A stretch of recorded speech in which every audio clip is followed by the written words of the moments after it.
News तक यम दीपदान करने का सही समय क्या होता है, सही विधि क्या होती है और किस दिन हमें यम के निमित्त दीपदान करना चाहिए, संपूर्ण जानकारी आपको आज की वीडियो में मैं शेयर करने वाली हूँ। तो वीडियो बहुत महत्वपूर्ण है, पूरा ज़रूर देख लीजिए। अच्छी लगे वीडियो तो लाइक भी ज़रूर कीजिए, क्योंकि देखिए आपके लाइक्स, आपके कमेंट्स मेरे लिए बहुत महत्वपूर्ण होते हैं। ये एकमात्र जरिया है जिनसे मुझे पता चलता है कि आपको ये वीडियो अच्छी लगती है और आपके लिए ये वीडियो उपयोगी है। तो अगर वीडियो अच्छी लगे तो लाइक तो ज़रूर ही किया कीजिए। तो सबसे पहले जानते हैं कि यम दीपदान की विधि क्या होती है, किस प्रकार से हमें यम दीपदान करना चाहिए। तो देखिए, यम दीपदान के लिए आपको चाहिए एक दीपक। चौमुखा हो अत्यंत श्रेष्ठ है, चौमुखा ना हो मतलब चारों तरफ अगर कोने नहीं भी निकले हैं तो भी कोई बात नहीं, आप उसमें बातियां डाल सकते हैं। 4 बातियां हमें डालनी है। चौमुखा दीपक प्रज्वलित किया जाता है। ऐसा कहा जाता है कि धर्म, अर्थ, काम और मोक्ष चारों पदार्थों की प्राप्ति हो जाती है यम दीपदान करने से। तो यम दीपदान के लिए हमें चौमुखा दीपक चाहिए। अब आप चाहें तो आटे का दीपक बना सकते हैं या फिर मिट्टी का दीपक भी आप ले सकते हैं। तो दीपक आप अपनी इच्छा के अनुसार आटे का या मिट्टी का कोई सा भी ले सकते हैं जो आपसे बन पड़े। अच्छा हाँ, कई परिवारों में ऐसा भी होता है कि पुराना दीपक प्रज्वलित किया जाता है, मतलब नए दीपक का प्रयोग नहीं किया जाता है। तो अगर आपके यहाँ ऐसा होता है कि पुराना दीपक ही प्रज्वलित करना है तो आप पुराना दीपक भी ले सकते हैं। अब मान लीजिए कि किसी के पास पुराना दीपक ना हो, तब आप क्या करेंगे।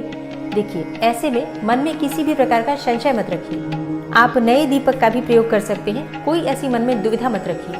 मतलब देखिए, ऐसा कोई आवश्यक नियम नहीं है कि पुराना दीपक ही प्रज्वलित करना है। आप बिल्कुल नया दीपक ले सकते हैं। कोई मन में किसी भी प्रकार का डर या संशय आपको नहीं रखना है। तो मतलब यम दीपदान के लिए हमें एक दीपक की आवश्यकता है। आप चाहें तो मिट्टी का ले सकते हैं, आप चाहें तो आटे का बना सकते हैं। और अगर आप पुराना दीपक प्रज्वलित करना चाहते हैं, है आपके पास उपलब्ध, तो पुराना ले सकते हैं। नहीं है तो आप नए दीपक का प्रयोग कर सकते हैं। अब इस दीपक में आपको 2 बातियां डालनी है, लंबी वाली क्रिस क्रॉस करके दोनों बातियां आप डाल देंगे तो चारों तरफ बातियां निकल जाती हैं, क्योंकि हमें चौमुखा दीपक चाहिए। अब यहाँ भी बहुत से प्रश्न आएंगे कि हमारे यहाँ एक ही बाती का दीपक प्रज्वलित किया जाता है तो हम क्या करें। देखिए, अगर आपके यहाँ एक ही बाती का दीपक प्रज्वलित किया जाता है तो बिल्कुल आप एक बाती का दीपक भी प्रज्वलित कर सकते हैं। लेकिन अगर आप चाहें तो आप चौमुखा दीपक भी प्रज्वलित कर सकते हैं। मतलब इसमें कोई परंपरा वाली बात नहीं है।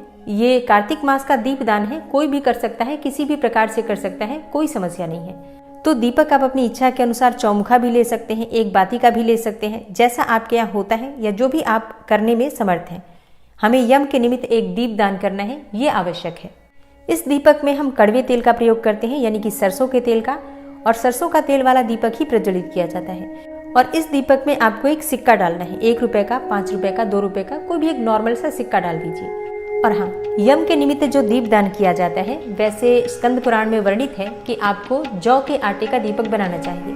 अब ऐसा सबके लिए संभव नहीं हो पाता है, जौ के आटे का दीपक नहीं बन पाता है, तो आप नॉर्मल आटे का दीपक बना सकते हैं या फिर मिट्टी का दीपक ले सकते हैं और उसमें कुछ दाने जौ के डाल दीजिए और थोड़ी सी राई डाल दीजिए, मतलब काली वाली जो सरसों होती है वो डाल दीजिए। और इसके बाद ये दीपक आपको प्रज्वलित करना है अपने घर के बाहर, मतलब घर के मेन गेट के बाहर आपको ये दीपक प्रज्वलित करना है।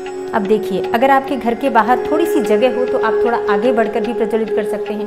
लेकिन अगर घर के बाहर निकलते ही दूसरों का घर आ जाता है तो फिर आप अपने घर के मुख्य द्वार पर भी प्रज्वलित कर सकते हैं, बाहर की तरफ, मतलब मेन गेट के अंदर नहीं, बाहर ही प्रज्वलित करना है। अब जैसे कि बहुत से लोग फ्लैट में रहते हैं या किराए के कमरे में रहते हैं, एक ही कमरा है, तो उनका प्रश्न आता है कि हम कहाँ प्रज्वलित करें। तो देखिए, आपके कमरे का या आपके फ्लैट का जो बाहर का मुख्य द्वार है, मतलब जिस कमरे में आप रह रहे हैं या जिस फ्लैट में आप रह रहे हैं, तो आपका जो मुख्य द्वार है उससे बाहर आपको ये दीपदान करना है।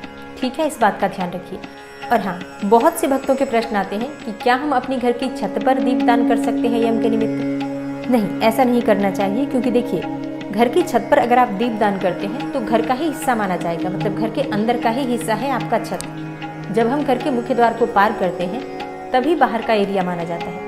तो घर के मुख्य द्वार के बाहर आपको यम के निमित्त दीपदान करना है, अंदर नहीं। इस बात का आपको ध्यान रखना है। देखिए, पुराने समय में घर से बहुत दूर जाकर, मतलब थोड़ी दूरी पर जाकर ही यम के निमित्त दीपदान किया जाता था, मुख्य द्वार पर भी नहीं किया जाता था। लेकिन अभी इतनी सुविधा नहीं है। हम शहरों में रहते हैं, बहुत छोटे छोटे घर हैं लोगों के, किराए के घरों में रह रहे हैं, फ्लैट्स में रह रहे हैं, तो इतनी सुविधा नहीं है कि वो दूर जाकर और दीपदान कर पाएं। तो इसलिए कहते हैं कि घर के मुख्य द्वार के बाहर तो जरूर कर दीजिए। ठीक है, तो इस बात का ध्यान रखिए, घर के अंदर यम का दीपदान नहीं किया जाएगा और ना ही आप छत पर कर सकते हैं। अब जहाँ पर आप दीपक प्रज्वलित करेंगे, सबसे पहले दीपक के नीचे थोड़ा सा अनाज रख लीजिए। आप चाहें तो जौ रख सकते हैं, थोड़ा चावल रख सकते हैं, या फिर थोड़ा गेहूँ रख सकते हैं। कोई भी सप्तधान्य आप रख सकते हैं। उसी के ऊपर दीपक रखना है और फिर दीपक प्रज्वलित कर लीजिए। चारों तरफ से आप दीपक प्रज्वलित कर सकते हैं अगर आपके पास चौमुखा दीपक है तो। और अगर आपके यहाँ एक ही बाती का दीपक प्रज्वलित किया जाता है तो आप एक बाती का दीपक भी प्रज्वलित कर सकते हैं। दीपक की बाती किस प्रकार से बनाएं? देखिए, लंबी बाती।